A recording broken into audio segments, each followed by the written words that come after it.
اللہ کے نبی صلی اللہ علیہ وآلہ وسلم کے دشمنوں کا طریقہ ہے، اور دشمنوں نے یہ بنایا۔ آج اللہ تعالی ہماری مقتدر ہستیوں کو غیرت ایمانی دے، بغیرتی کے کاموں سے بچائے کہ کس چیز کو کیا تہوار سے ملا دیا گیا۔ سن لیجئے یہ وضع، یہ کتاب ہے مفتی ابو لبابہ صاحب دامت برکاتہم کی۔ اورنگزیب عالمگیر کے دور میں ایک عجیب واقعہ پیش آیا۔ اس واقعے نے بسنت کو تاریخ میں پہلی بار ثقافتی سے مذہبی تہوار میں تبدیل کر دیا۔ اورنگزیب کے دور میں حقیقت رائے نام کے ایک لڑکے نے رسول پاک صلی اللہ علیہ وآلہ وسلم کی ذات پر رقیق حملہ کیا۔ مسلمانوں نے اسے مغلظات بکتے ہوئے پکڑ لیا، ملزم کو عدالت میں پیش کیا گیا۔ قاضی نے جرم ثابت ہونے پر حقیقت رائے کو سزائے موت سنا دی۔ حقیقت رائے پھانسی کی سزا پا کر ہندوؤں کا مذہبی ہیرو بن گیا۔ کیوں اس کو سزا دی؟ کیونکہ اس نے اللہ کے نبی کی شان میں گستاخی کی، پھانسی کی سزا ہوئی، اور پھر یہ مذہبی ہیرو بن گیا ہندوؤں کا۔ جس دن حقیقت رائے کو پھانسی دی گئی، ہندوؤں نے پیلے رنگ کے کپڑے پہنے،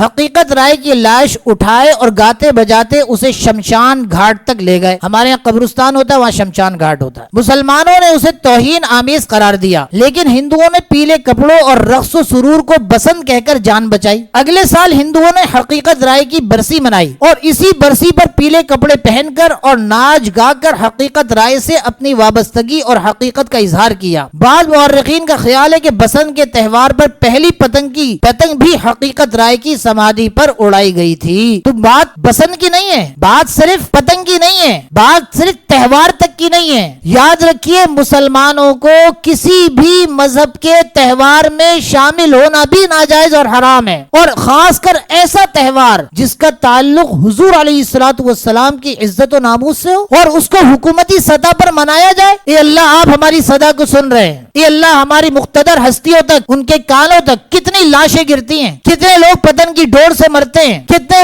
جو نا پتنگ کے جو نا پیچھے بھاگتے ہوئے مرتے ہیں ایکسیڈنٹ میں۔ قیامت کے دن کیسے اٹھیں گے کہ حقیقت رائے کی کیا منا رہے تھے، اس کی یاد کو زندہ کر رہے تھے، جو ہندوؤں کا پیشوا رہا، لیڈر بن گیا، ایک ہیرو بن گیا۔ تو کچھ غیرت اسلامی، حمیت اسلامی ہونی چاہیے کہ ہم اور آپ جہاں جہاں تک یہ بات پہنچا سکتے ہیں اپنے مسلمان بھائیوں کو بتائیں کہ میرے بھائی، یہ مسئلہ صرف تہوار کی حد تک نہیں ہے، اس کا معاملہ حضور علیہ الصلوۃ والسلام کی ناموس کا معاملہ ہے، یہ ہمارے ایمان کا معاملہ ہے۔ آپ پتنگ اڑائیں گے لیکن پیچھے تکلیف حضور علیہ الصلوۃ والسلام کی ذات گرامی کو پہنچے گی۔ آپ مستی موج کریں گے لیکن اس کا معاملہ حضور علیہ الصلوۃ والسلام کی ذات گرامی تک پہنچتا ہے۔ ایک ہے حرام کا ہونا، ایک گانا گائے، یہ ناجائز ہے، حرام ہے، لیکن ایک ایسا حرام ہوتا ہے جس کا تعلق براہ راست حضور علیہ الصلوۃ والسلام کی ذات اقدس سے ہوتا ہے۔ اس حرام کا تو معاملہ ہی کچھ اور ہوتا ہے، اور یہ معاملہ بظاہر راست اللہ کی عدالت میں پہنچتا ہے۔ تو اپنے آپ کو تباہ و برباد نہ کریں، اس ملک کو تباہی کے دہانے پر لے کر نہ جائیں، کیونکہ رحمت اللہ کی قدرت میں آتی ہے۔ اللہ چاہیں گے تو